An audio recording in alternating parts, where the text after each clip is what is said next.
apa buahnya tuh kita nikmati seumur hidup gitu. Bukan, buahnya tuh Selamanya. kita nikmati dengan iya Ya. selamanya keabadian gitu bersama kita gitu. Makanya pemuda-pemuda itu kan penting kan. Dan apa namanya di dalam surah Al-Kahfi itu juga Allah kan menunjukkan apa namanya luar biasa. Maksudnya Allah tuh menunjukkan uh, kekuasaannya gitu. Bagaimana apa di ayat ke-26 ya kalau nggak salah yang Allah bilang mereka tertidur selama 300 tahun dan kami tambahkan 9 tahun gitu.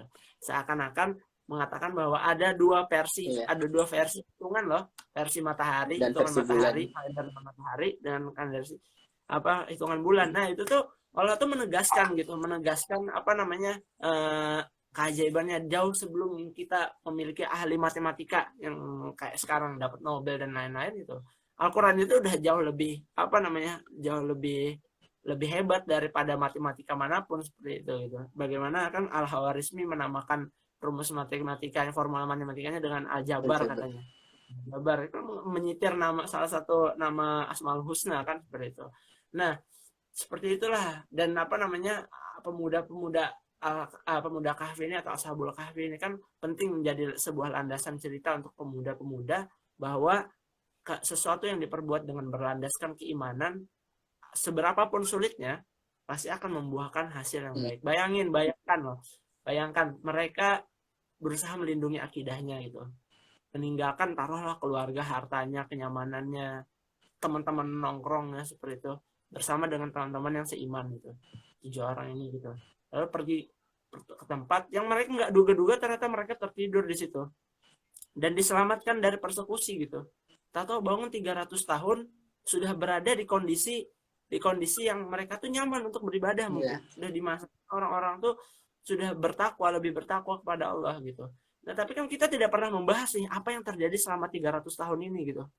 Apa yang terjadi selama 300 tahun ini gitu. Nah, itu mungkin bisa jadi kalau ada ahli sejarah yang bisa mendalami 300 tahun gitu dengan titik awal atau bas lanjut noktasenya dari zaman persekusi Decius itu Decius persecution itu atau persekusi zamannya Dakianus tadi itu ngambil 300 tahun itu sampai kaisar siapa apa yang terjadi di situ bagaimana gitu sehingga ketika apa di zaman terbangunnya Ashabul Kahfi ini itu sudah menjadi sebuah kondisi yang seperti apa gitu.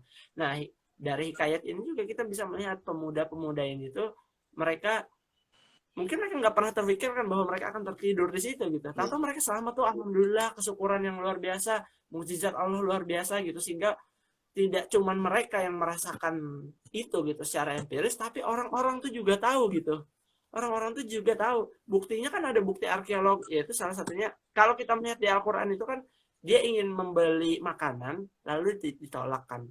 Nah, itu kan berarti ada bukti koin atau alat tukar yang di itu kan digunakan gitu. Alat tukar yang digunakan itu akan menjadi kalau ditemukan itu akan menjadi bukti arkeologi yang menegaskan bahwa ini loh apa namanya dulu zamannya apa namanya Ashabul Kahfi uangnya digunakan oleh mereka untuk membeli makanan tapi uang yang 300 tahun lalu dicetak dengan gambar Kaisar Decius itu ditemukan di zamannya Kaisar siapa seperti itu Iya.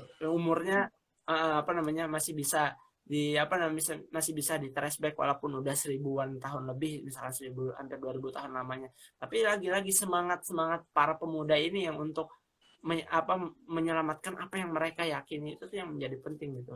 Makanya apa yang kita lakukan harus dilandasi keimanan itu gitu. Islam, iman, ihsan itu. Sama. Islam, iman, ihsan itu. Nah, dengan dilandasi ini maka kita bisa nih menjadi insya Allah pribadi-pribadi yang lebih baik khususnya kawan-kawan Muhammadiyah kaum muslimin muslimat yang ada di Turki walaupun juga mungkin misalkan ada kawan-kawan lain orang Turki juga dan kita misalkan bisa apa namanya saling mengingatkan satu sama lain bahwa pemuda ini memiliki peran penting untuk perubahan. Nah, kiranya itu yang bisa saya sampaikan.